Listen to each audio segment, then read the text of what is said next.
Hello and welcome to another Sky Sports Fantasy Football Game Week preview. This week we're looking at Game Week 7, and as usual we'll go through some of the best captaincies, a couple of transfers that you could possibly make, some of the fixture gains for this week, and then my own team as well. And as usual we will start off with the Game Week notes. Also as well, we've got a couple of extra fixtures coming in from for November, which we'll go through when we look at the fixture gains as well. There's not too much. Normally I'd do a separate video on that, but I think there's only really 5 game days in total out there, so I thought I'd just include it in this video anyway. Starting off with the Game Week 6 notes, I wanted to kind of refine this bit down a wee bit so there's not as much notes, because that ends up taking about half the video. So we've got a couple ones here. We've obviously got Salah at the top, returning again. Still only 32% owned, and he's basically had a return in every single game so far. And with so much money really being left in the bank this year, he's probably going to be one that you're going to want to consider. When we look at the captains as well, you'll notice he's fairly high up on the captaincy list for Sunday as well. So he might be one that we could possibly look at getting back in either this week or at least in a couple of weeks' time. In terms of the Villa game, we've got a couple of players here. Paul Torres ended up with 117 passes, which was only tier 2 passes for the second time in 5 games. Obviously we were talking about him before the season started, about possibly getting those passes. 117 is kind of what we were hoping from that, and he could be a decent option. Villa's fixtures are looking fairly decent for the next couple of weeks, and if you're looking for a defender, he's probably the best one to go for. Douglas Luiz scores another penalty, definitely confirming as the penalty taker over Watkins, which is a bit not very good really for us who are Watkins owners. We've also got Edward, who scored another goal in that game and got tackles tier 1 as well. He ended up getting tackles tier 1 as well in game week 1. And if you watched the Enabler video, we had him in there. And he really is looking very, very good. I think he's the second highest striker, the second highest scoring striker, only behind Haaland so far. And at 7 million, I think if you're looking towards a Palace single game day, they have one against Spurs, so maybe if you're not too interested in a Spurs player that day, Edward could be an option. But just as well, if you're looking for maybe a Nakamba replacement and you don't really have that much money, and you've got a striker spot available, Edward could be one of those. Polina as well, with passes and tackle tier 2, another 8-pointer from him. Again, I think a lot of people are off him because he's went so far up in price since last year. But he definitely is still looking like an option. And I think as well, if you want to get rid of your Chelsea player, Fulham play them as the single game day, and he could be a decent captaincy option for that day, because we're obviously all looking at Enzo Fernandez and stuff as players who are guaranteed to get bonus points. But he's 0.6 more than Polina, and he's not really getting the bonus points. With Polina, you're basically guaranteed the bonus anyway. We saw that last season, and he definitely could be a fairly good captaincy and a decent differential as well if you're looking for maybe an Enzo Fernandez replacement. Nakamba as well, finally getting those tackle tiers that we all expected from him, but unfortunately most of us have already taken him out. But 6 tackles at the weekend, finally getting that tackle tier. I don't think I would be jumping straight back onto him. Maybe if he gets some consistent tackles, we can look at getting him back in again. But for now, I think a lot of us are still scarred from the first couple of game weeks. Gross, being now the 5th highest scoring midfielder, I think he's kind of going under the radar a wee bit. He gets another goal as well as getting the passes, and he got shot here as well. I think he's got 2, maybe 3 goals this season, and he is getting the passes as well for Brighton along with the centre back, so he is a very, very decent option. And I don't know if he's still in penalties. I don't know if Brighton have had a penalty yet this season, but if he's in penalties, he could actually be a very, very nice option. Gilmore as well, again someone I mentioned in the Enabler Watch video, got benched this week. That was one of the issues, is we don't know if he's going to be playing every game. Came off after the 77th minute and ended up getting 15 passes as well, so we know Gilmore is capable of getting the passes. 6.8 million as well would be great if he could just start. But again, you know what the Brighton team's like these days. There's a lot of rotation going in there, and especially with Europe coming up now, we're going to have to unfortunately wait and see with him.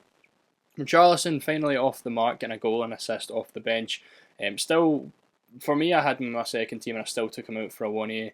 There's a lot, probably Maddison and stuff's a much better option than Richarlison is, but it's good to see him finally scoring, and again down the line could become a good option as an 8 million striker. Ward-Prowse again with another goal. That's a goal, an assist, a goal and an assist in his last 4 games. So he's looking very good and definitely looking like the best West Ham option. Alvarez was deemed almost unbenchable by Pep and is still yet to score under 5 points. He's not really returned, but he's getting like shot tiers and stuff as well. So definitely one to keep an eye on. He's 8.6 million is another option for striker. Isak with no minutes, I brought him in, which was quite unfortunate. It looks like he's going to be rested for the Champions League, which isn't ideal.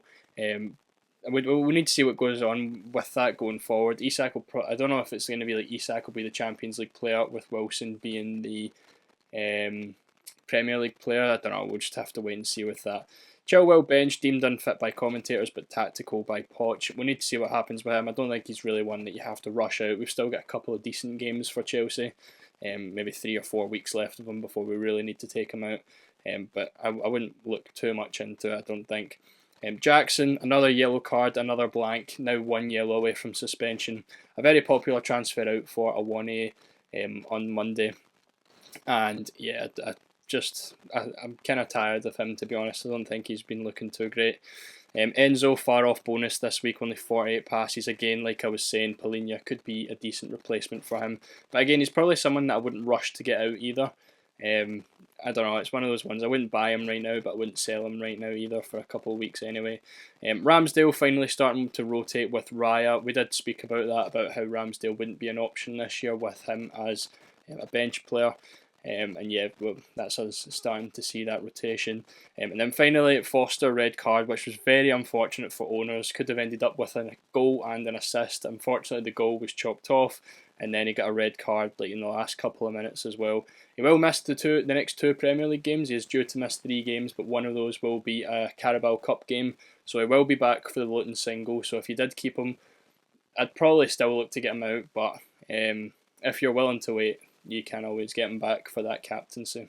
So on to this week's captains then. Obviously with the captaincies, we do look at the players who just are the best captain rather than like the most owned, just to kind of give like a outside perspective. Obviously Haaland on Saturday is definitely the best captain at home against Nottingham Forest. Again, there probably is no other option there. It'll be 100% owned, 100% captained by the people that own him. And yeah, there's really no other reason to captain any of the other players. I went for Mbeumo because he's at home against Everton. Everton again have still looked very, very poor at the start of the season. I do think he would be a good differential captain, but I wouldn't be betting against Haaland on Saturday. I think that's just a little silly. But if you've got Mbeumo, he's definitely a good backup option if somehow we find out that Haaland's not playing. Obviously there's Champions League this week. We get to see the lineups for Saturday with there being no early kick-off. So if Haaland's not playing, I think Mbeumo could be a decent backup. Then third, I've went for Rashford. I think Burnley away just is a fairly decent fixture. We know that Man United haven't been great. Rashford hasn't been fantastic either. But realistically, in terms of the players that are actually there, or the teams that are there, he probably is still the best captain. Maybe someone like an Alvarez instead, but you're not going to captain Alvarez if you've got Haaland in your team. So I went for Rashford. On Sunday, I think Salah is the clear best captain that day. One, you get to see the lineups. I mean, Salah's not going to be benched, but it just is there. At home against West Ham, again, like we said before, he has returned in every game so far this season. And I don't see it stopping against West Ham, to be honest. If it was an away game, it'd be a little bit different. But with it being at Anfield, I definitely would go for Salah. As I said, in terms of the best captain, I think whoever starts between Wilson and Isak will be the best captain against Sheffield. Again, it is the later games, so you don't really get to see the lineups, which is quite unfortunate again. But yeah, I think if you're looking at the fixtures and you want to pick the best captain, it's probably whoever plays at striker for Newcastle that day. And again, I'm hoping it's Isak because I do own him. But yeah, it could end up being Wilson if Isak plays the full 90 minutes against AC Milan. And then third, I went for Ferguson because I think, I think there's a very good shout for Dunk as well in that day. For those, most people won't own Wilson or Isak, and if you don't own Salah, you probably own Dunk, and I think Dunk could be a very good option. The reason I went for Ferguson is because I think Brighton are more likely to score a lot of goals against Bournemouth than they are to keep a clean sheet. They are due a clean sheet, however, though, so I think Dunk could definitely be a good captaincy for that day. But as I said, I think Ferguson could maybe score like 2 or 3 goals if he plays in that game. So yeah, that's what I've went for. Next up, we're looking at some transfers that you could make this week. We're starting off with Johnson. I think it just is time to get him out. Palace haven't really done too well. Johnson's not really getting too many saves either. Again, at 6.5 million, it was probably worth a shout, but there is going to be rotation at some point with Dean Henderson, and this week with Palace playing on the Saturday, it probably is the best time to get rid of him. 3 options I've got as replacements. I went for Robert Sanchez, Nick Pope, and Emi Martinez. If I bring the captaincies back up, just to show the fixtures, you can see we'll have Johnson playing on the Saturday. Then on the Sunday, you're looking at, if you're looking for goalkeepers, you maybe get Alisson, Steele, Sanchez, Vicario maybe as well if you were looking for him. But again, it's 2 difficult fixtures for Spurs as well coming up, and then Nick Pope as well. So I went for the 3 that I think will be best, and that is Sanchez, Pope, and Martinez. I'm actually really leaning towards Martinez. The good thing about these is it's 3 different price points. Pope being higher up at 7.6, Martinez being like the mid-range at 7.1, and then Sanchez being the cheaper one at 6.6. So if you're looking for budget for future transfers and stuff, you could always go for one of the cheaper ones like Sanchez or Martinez. Sanchez is really one of those ones not really for the fixtures, because Chelsea's fixtures do turn in 3 or 4 weeks and they start to get really bad. But due to his price, you would be hoping just for like some saves and stuff. Pope, again, Newcastle's fixtures look fairly decent, and we know how good the Newcastle defence can be. And then Martinez as well, Villa with some very, very good fixtures coming up. And I think for me, Martinez might actually be the better option. I didn't speak about him in last week's because I hadn't actually realised that they played on the Sunday. But now with that as an option, I might end up going for him, because I was looking at getting maybe a Villa defender in, but none of them really interest me too much. So it could be a very decent opportunity to get in Martinez. But I'll look at that when we look at the fixture gains. Another one I was looking at was maybe Rashford to Salah. It's probably a move that a lot of people would maybe be interested in doing because of the Salah captaincy on Sunday. But again, we'll look at it in a minute with Man United's fixtures. There is still a good couple of fixtures for United coming up, so if you've got Rashford, I probably would just hold him for the next 3 or 4 weeks, and then you can look to move on to Salah.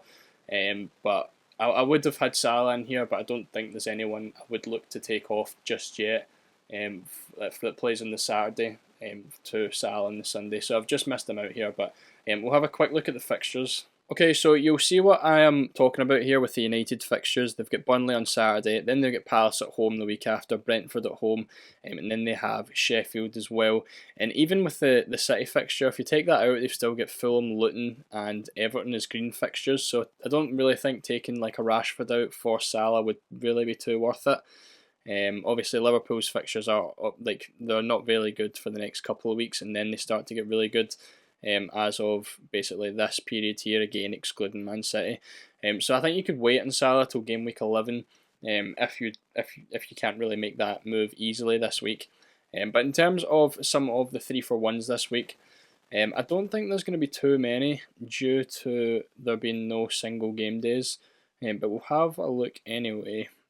In terms of these bits, if you've not noticed as well, I've got these like kind of like a lighter green kind of colour that just indicates the single game days now. I think it could be a bit easier. I didn't want them to stand out too much because it kind of takes away from the rest of the paper, but I thought I'd show that anyway.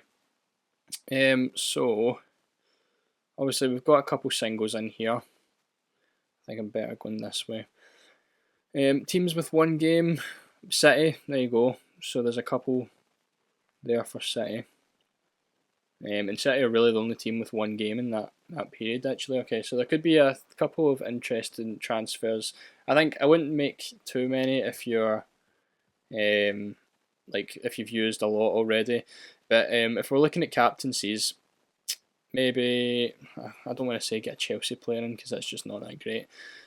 Forest have 3-for-1 with the captaincy. Luton have a 4-for-1 with the captaincy. Fulham 3-for-1 with the captaincy. Chelsea 3-for-1 with the captaincy. Burnley 4-for-1 with the captaincy. Villa don't have the captaincy. Brentford, there we go. 3-for-1 with the captaincy. So it's hard because if it was any other team but City, you would probably say just go for it. But most of us are going to have Haaland. You're not going to take Haaland out against Wolves. It just doesn't matter. And then the other options, maybe Rodri and Diaz that we've got. I think, do you know as well, City's fixtures are actually getting... They've got a couple of fixtures that are quite poor, and then they actually go on a pretty tough run, City, don't they? Arsenal, Brighton, United, Bournemouth, a fine one, Chelsea, Liverpool, Spurs, Villa. So maybe you could look at getting Diaz out this week as well, because obviously City aren't really keeping the clean sheets. Again, if you've got like 3 defenders, it's probably not going to be as worth it because then you need to get another defender in. An option maybe could be going for Bayer from Burnley. You get the past tiers against Forest last night, and you're getting a 4-for-1 for Diaz. That way you're going for another defender and you get a captaincy for the Luton game.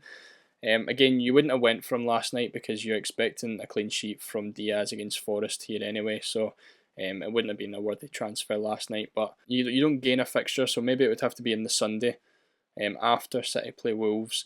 Then you could get a 3-for-0 with Bayer as your captaincy. Probably looks a bit better than anything else, and then you would get someone else back in the next Sunday. That's always an option. If you really want a captain for that Tuesday, I think that could be fairly decent. Other than that, I think City are the only team that really have fixture gains.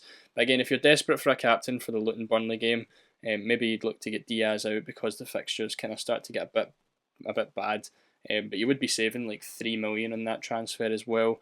If there's any other options, maybe you want to get Salah in at some point as well, you could save some money for that.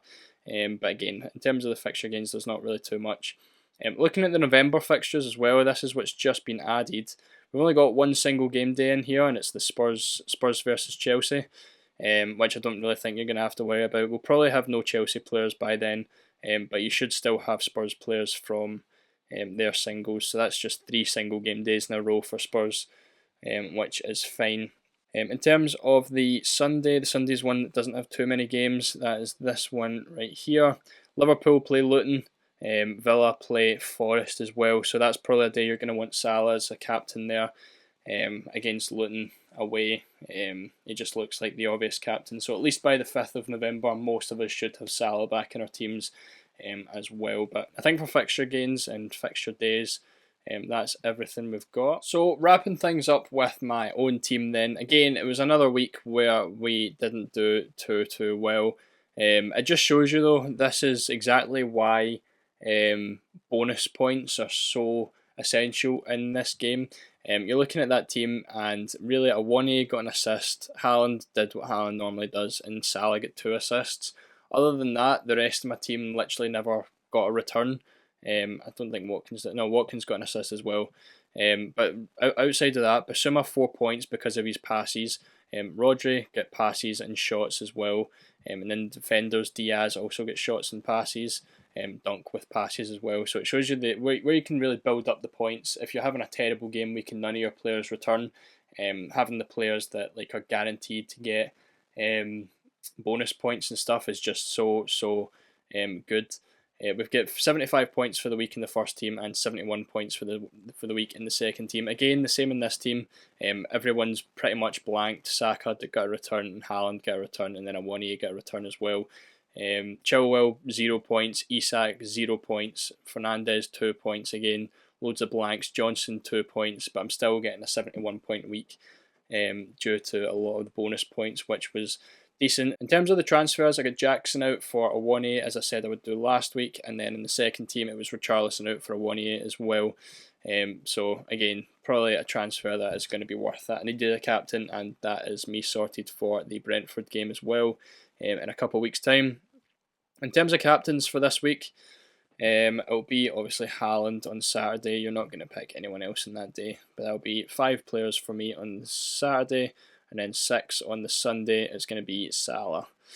Again, another shout for Dunk, but when I've got Salah in this team, that's just who it's going to be.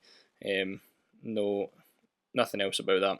In terms of transfers, it's probably going to. Do you know? I think it's probably going to be.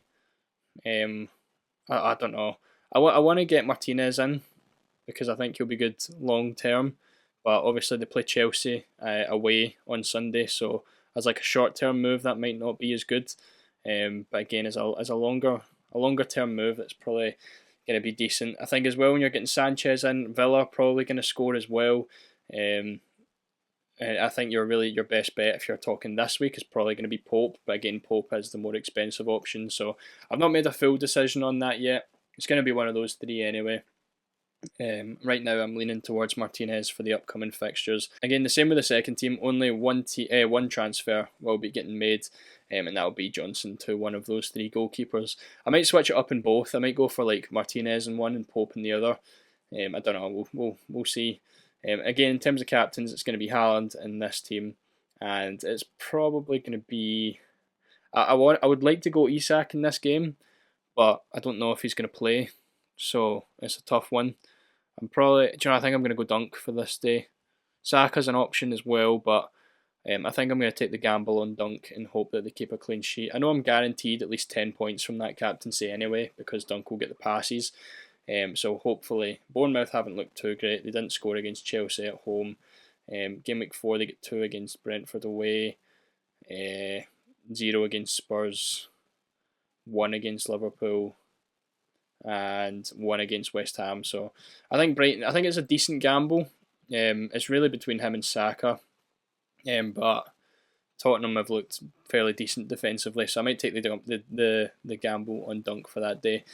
Other than that, I don't really think there's much to go off of. I think there's pretty much a boring kind of week this week. No single game days, only a Saturday, Sunday, and not really too many transfers to be made either. So I think I'll end it there. Again, thanks for watching. If you enjoyed, make sure to hit the subscribe button and the like button as well, and then press the notifications button as well so you know exactly when I upload. Hopefully you have a better game week 7 than you did game week 6, because I think a lot of us probably had a pretty poor game week. Again, thanks for watching, and I will see you all in the next video.